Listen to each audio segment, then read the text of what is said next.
कपालेश्वर महादेव का मंदिर ये प्राचीन काल से है।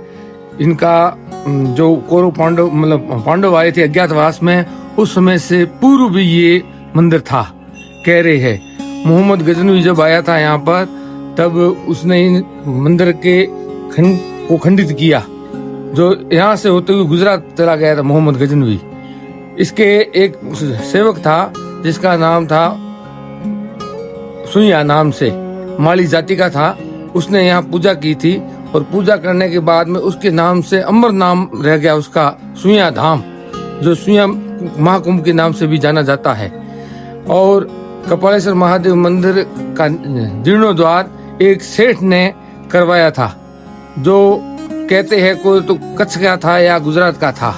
उसने इस मंदिर का जीर्णोद्वार कराया और 13वीं सदी में इसका जीर्णोद्वार हुआ।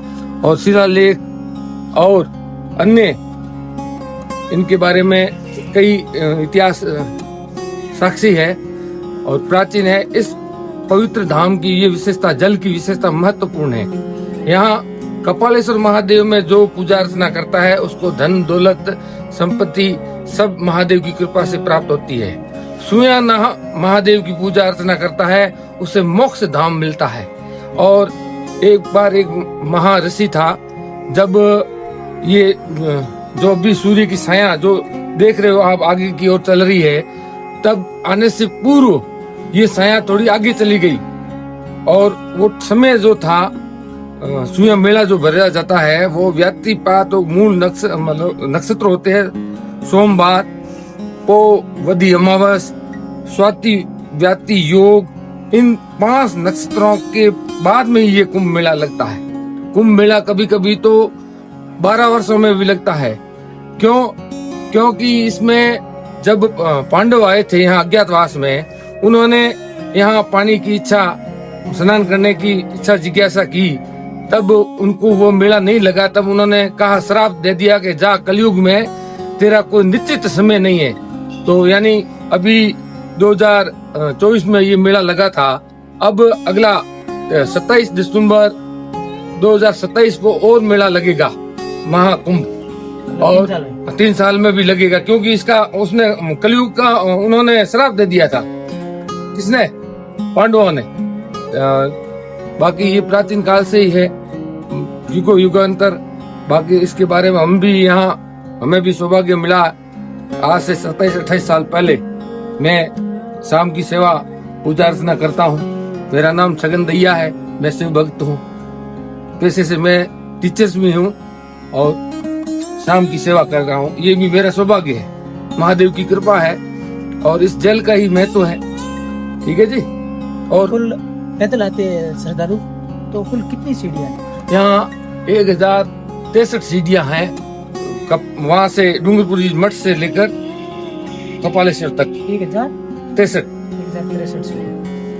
तो ऐसे ही महाकुंभ में ऐसे ही मेला लगता है, नहीं लगता? मेला ये जैसे होता है अपना, क्या कहते हैं इसको, सावन महीने में लगता है, पूरा महीना कंटिन्यूस चलती, खूब रेलम रेल होती है। लोग खूब भक्त श्रद्धालु आते हैं, अपनी मनोकामना करके जाते हैं। शिवरात्रि को विशेष मेला लगता है महादेव जी का, और सावन महीने में पूरा महीना चलता है, रेलम रेल चलता है, खूब आते हैं। ये 2 साल से लगभग यानी ये रोड नीचे शुरू की थी माननीय मुख्यमंत्री अशोक गहलोत जी ने। उनके कार्यकाल से ये 6 करोड़ रुपए प्रस्ताव पारित किए थे, उसमें चल रहा है। अभी भी वर्तमान सरकार बीजेपी की जो, वो भी कुछ अच्छा सहयोग देने में तैयार है।